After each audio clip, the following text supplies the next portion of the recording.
একই জমিতে একসাথে চাষ হচ্ছে ধান, মাছ, হাঁস ও কাঁকড়া। এমন দৃশ্য খুব কমই চোখে পড়ে আমাদের, কিন্তু চীনের বিভিন্ন প্রদেশে, বিশেষ করে জেজিয়াং, ফুজিয়ান ও গুয়াংশি অঞ্চলে বহু বছর ধরে একই জমিতে একই সঙ্গে ধান, মাছ, হাঁস, কাঁকড়া এমনকি পাখি উৎপাদনের সমন্বিত কৃষি পদ্ধতি সফলভাবে প্রয়োগ করা হচ্ছে। এই পদ্ধতিকে বলা হয় রাইস, ফিশ, ডাক, ক্র্যাব ইন্টিগ্রেটেড ফার্মিং সিস্টেম, যা আধুনিক টেকসই কৃষির একটি উৎকৃষ্ট উদাহরণ।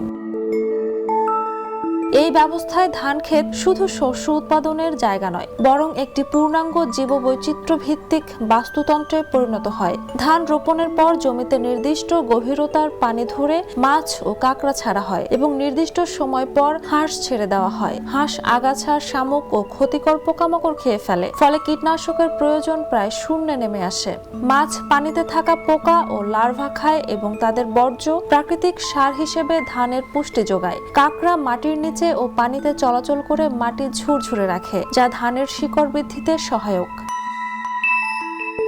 গবেষণায় দেখা গেছে এই পদ্ধতিতে ধানের ফলন 10 থেকে 20% পর্যন্ত বৃদ্ধি পায়। একই সঙ্গে রাসায়নিক সার ও কীটনাশকের ব্যবহার 50 থেকে 70% কমে যায়। সবচেয়ে বড় সুবিধা হলো একই জমি থেকে একাধিক পণ্য পাওয়া যায়। ধান ছাড়াও মাছ ধরে, হাঁসের ডিম ও মাংস সংগ্রহ করে এবং কাঁকড়া বিক্রি করে কৃষক বাড়তি আয় করতে পারেন।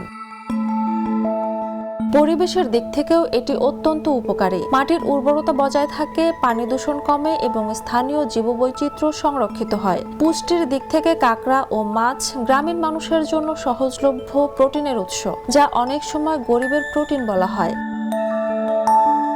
সব মিলিয়ে চীনের এই সমন্বিত কৃষি মডেল প্রমাণ করে সঠিক পরিকল্পনা ও প্রাকৃতিক ভারসাম্য রক্ষা করলে একই জমি থেকে বেশি উৎপাদন, বেশি আয় এবং পরিবেশ বান্ধব কৃষি সম্ভব।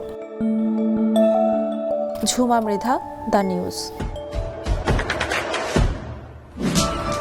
দেশে দেশে সবার সাথে, দ্য নিউজ।